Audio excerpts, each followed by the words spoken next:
नमस्कार, G6 Bharat news में आपका स्वागत है।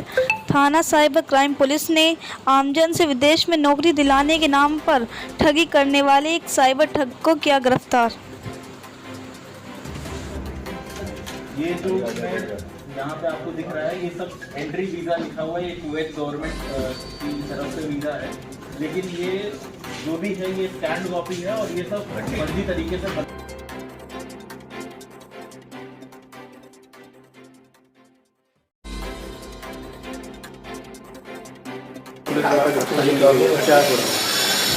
देखिए, साइबर क्राइम पुलिस स्टेशन को एक ये सूचना प्राप्त हुई थी कि एक व्यक्ति है जो लोगों को विदेश भेजने के नाम पे काफ़ी पैसे ले लेता है और उसके बाद उनका पासपोर्ट वगैरह अपने पास जमा कर लेता है और कई बार बोलने के बाद भी लोग विदेश नहीं जा पाते। नौकरी के नाम पे उनको बेवकूफ़ बनाया जाता था। इसको लेकर के एक शाहरुख चौधरी है, ये रहने वाले अटसैनी के हैं, हापुड़ के। इन्होंने एक कंप्लेन करी थी, जिन्होंने बताया था कि इनके छोटे भाई जिसका नाम बाबर है उसको विदेश भेजने के नाम पे और उसके साथ साथ 17 और लोग को विदेश भेजना था। कुवैत में नौकरी लगवानी थी और वहाँ पे भेजने के नाम पे एक व्यक्ति ने इनसे 1,20,000 रुपये प्रति व्यक्ति के हिसाब से रुपए लिए थे। लेकिन समय बीत जाने के बावजूद भी इन्होंने किसी को विदेश नहीं भेजा, ना किसी की नौकरी लगी। पर समय समय पे ये इनको बताते रहते थे कि मैंने आपकी टिकट करा दी है, आपका वीज़ा करा दिया है। इस तरीके की चीज़ें इनको व्हाट्सएप पे भेजते थे। जब इनसे पूछताछ करी तो जो व्यक्ति गिरफ्तार है, इनका नाम राशिद पुत्र बाबू है। ये रहने वाले मूलतः रामपुर के हैं, थाना अजीम नगर के, और वर्तमान समय में ये गौतम बुद्ध नगर में किराए के फ्लैट पे रह रहे थे और वहाँ से ही अपना पूरा गैंग चलाते थे।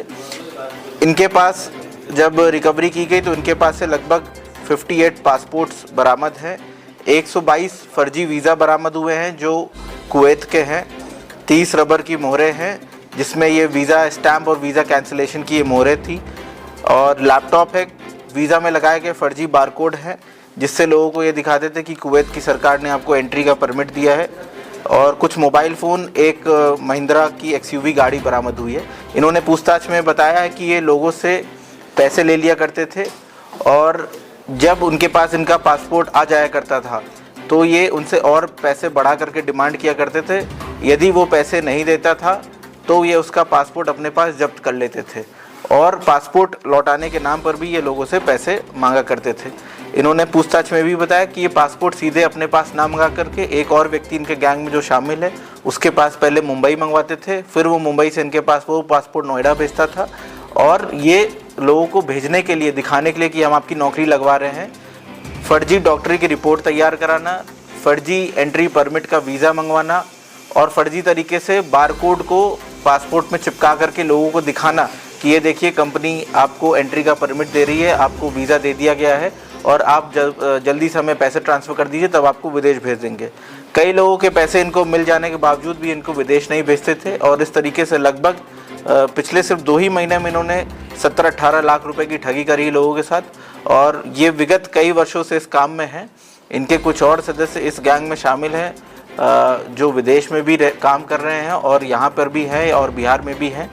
इनके पास पूछताछ में कई अन्य प्रांतों के भी पासपोर्ट मिले हैं। उत्तर प्रदेश के लोगों के पासपोर्ट तो है ही, कई बाहर के लोगों के भी पासपोर्ट हैं, पंजाब के हैं, बिहार के हैं, जिनसे इन्होंने ठगी करी थी। हापुड़ से क्या कनेक्शन है? देखिए, हापुड़ में जैसा मैंने बताया, एक अटसैनी के रहने वाले एक शाहरुख चौधरी, इन्होंने कंप्लेन करी थी कि हमारे भाई से का भी पासपोर्ट इन्होंने मंगा लिया, अपने पास रख लिया है और पैसे भी ले लिए हैं, उसके बावजूद ना हमें कोई नौकरी दी जा रही है, ना हमें विदेश भेजा जा रहा है। जब इसमें पूरी तरीके से पड़ताल की गई तो पता चला ये व्हाट्सएप नंबर का इस्तेमाल करते हैं और उसमें ये दिखाते हैं कि ये नंबर सऊदी अरब का है और वो सऊदी अरब के नंबर से लोगों को कॉल करके बताते थे कि नहीं कंपनी में बात हो गई, आपकी नौकरी लग जाएगी। लेकिन ये सारा काम बैठ करके नोएडा से करते थे।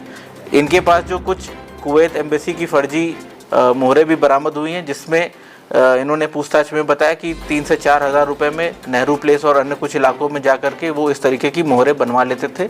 जब मैंने इनसे पूछताछ में पूछा कि आपको कैसे पता कि ये मोहरें वहाँ एम्बेसी में यूज़ होती हैं, तो ये कह रहे थे कई बार हम लोग ऑनलाइन पासपोर्ट की फ़ोटो देख लेते थे कि उसमें किस तरीके की वीज़ा स्टैंपिंग होती है और उसी तरीके की ये मोहरें बना लेते थे।